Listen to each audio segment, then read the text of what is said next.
Salam pendidikan untuk kita semua. Kembali kita bertemu di dalam pembelajaran Sosiologi kelas 11 SMA dalam materi bab kelima tentang integrasi dan reintegrasi sosial. Dalam hal ini kita akan melihat pertama sekali tentang integrasi sosial. Integrasi sosial berasal dari dua kata, yaitu integrasi dan sosial. Integrasi diartikan adalah merupakan suatu proses pembauran, yaitu peleburan berbagai unsur berbeda menjadi satu kesatuan yang bulat dan utuh. Sedangkan sosial adalah hal-hal yang merujuk kepada masalah-masalah atau hubungan-hubungan di dalam kemasyarakatan.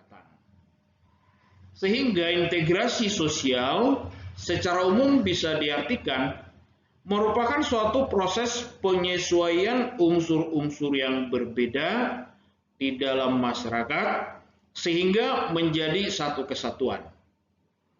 Unsur-unsur yang berbeda di dalam masyarakat itu bisa berbentuk perbedaan suku, perbedaan agama, perbedaan budaya, perbedaan bahasa, perbedaan perilaku, konsep, dan lain-lain sebagainya.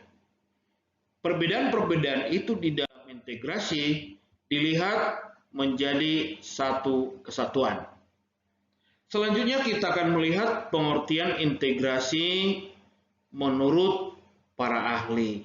Yang pertama, menurut pendapat daripada Abu Ahmadi.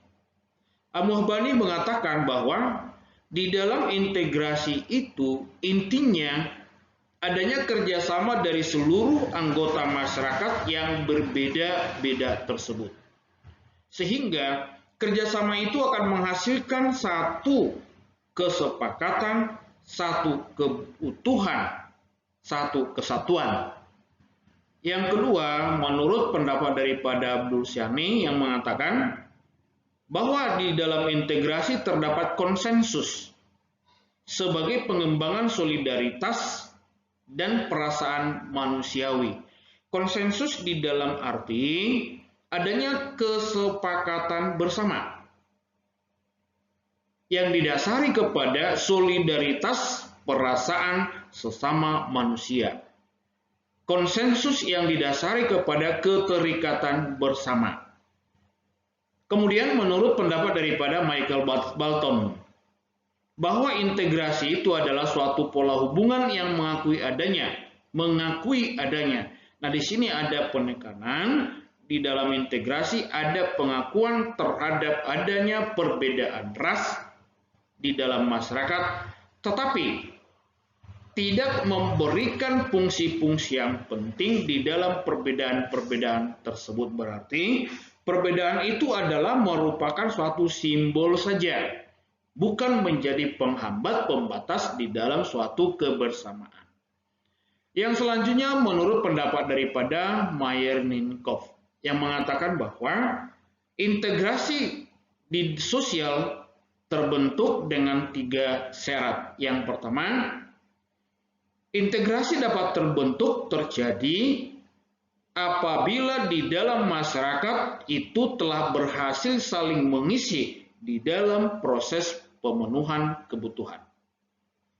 Artinya, dalam perbedaan ada saling ketergantungan dan di dalam perbedaan ketergantungan mampu saling mengisi di dalam pemenuhan kebutuhan. Yang kedua, adanya konsensus terhadap nilai-nilai sosial yang harus dilestarikan.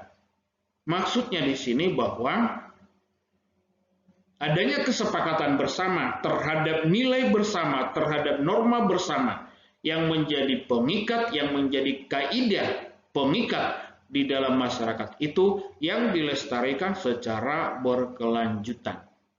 Yang ketiga, nilai dan norma sosial itu berlaku cukup lama dan tidak berubah.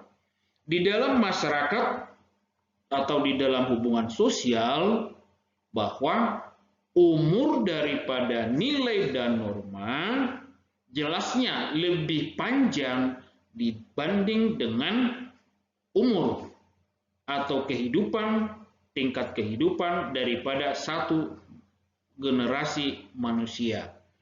Nilai dan norma itu lebih panjang umurnya karena dia bersifat berkelanjutan. Yang selanjutnya yang harus kita pahami di sini adalah apa yang menjadi alasan adanya tuntutan pentingnya integrasi sosial dalam ruang lingkup nasional Indonesia. Mengapa kita sebagai suatu bangsa, sebagai suatu negara, selalu mendorong, menetapkan perlunya suatu integrasi, perlunya suatu persatuan. Hal ini didasarkan kepada secara struktur sosial, baik itu di dalam konteks diferensiasi sosial, masyarakat Indonesia itu terdiri dari berbagai golongan, berbagai kelompok sosial, baik suku, agama, dan lain-lain sebagainya yang sangat beragam. Yang kedua, bahwa secara struktur sosial di dalam stratifikasi sosial telah terjadi pengelompokan masyarakat yang secara bertingkat, baik itu di dalam hal atau aspek ekonomi, aspek politik pemerintahan, aspek keturunan maupun pendidikan. Keempat hal ini menjadi pendorong atau dasar terjadinya stratifikasi sosial. Nah, di dalam diferensiasi dan stratifikasi sosial, bahwa masyarakat itu juga telah terjadi keberagaman. Di dalam keberagaman itu didorong adanya untuk mengakui identitas keberagaman, dalam batas mengakui identitas keberagaman, untuk mendahulukan terjadinya integrasi atau persatuan nasional. Nah, selanjutnya kita akan melihat ada 4 faktor yang mempengaruhi proses cepat lambatnya suatu integrasi sosial, baik itu dalam ruang lingkup nasional. Yang pertama adalah homogenitas kelompok. Semakin tinggi tingkat homogenitas kelompok, proses pembauran, proses peleburan keberagaman itu membutuhkan jangka waktu yang pendek. Maka dapat dikatakan semakin tinggi tingkat homogenitas kelompok, proses integrasi pasti akan semakin cepat.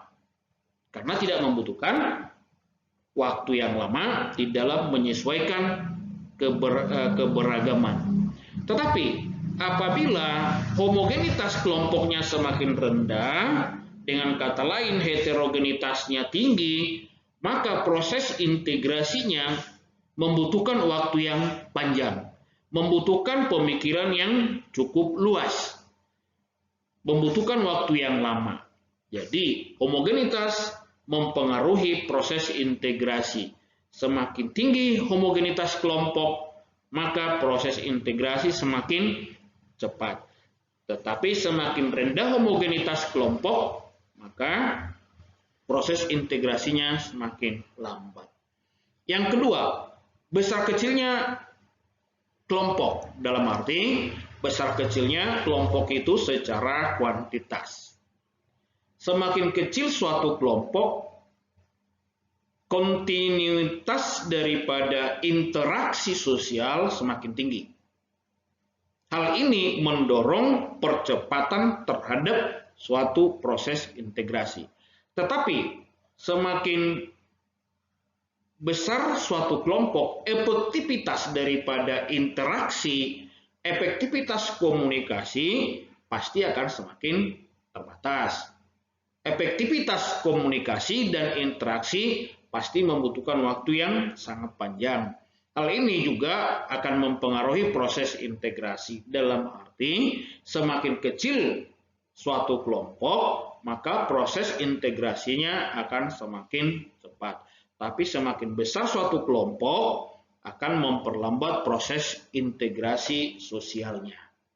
Yang ketiga, mobilitas kelompok, pergerakan sosial. Semakin tinggi mobilitas kelompok akan membutuhkan proses penyesuaian, baik itu terhadap nilai, terhadap norma, terhadap situasi, terhadap lingkungan, membutuhkan waktu yang panjang. Maka dalam arti mobilitas kelompok yang semakin tinggi akan menuntut proses integrasi yang panjang.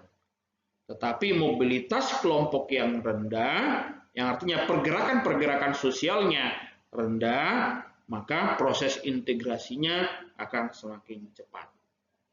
Yang terakhir di sini adalah efektivitas komunikasi. Efektivitas komunikasi akan mendukung proses integrasi. Semakin tinggi efektivitas komunikasi atau semakin efektif komunikasi sosial di dalam masyarakat, proses integrasinya akan semakin cepat. Tetapi apabila efektivitas komunikasinya semakin rendah, proses integrasi akan semakin lambat. Nah, itu merupakan pengertian terhadap integrasi sosial menurut para ahli dan juga faktor yang mendorong proses integrasi sosial. Terima kasih untuk materi yang singkat ini.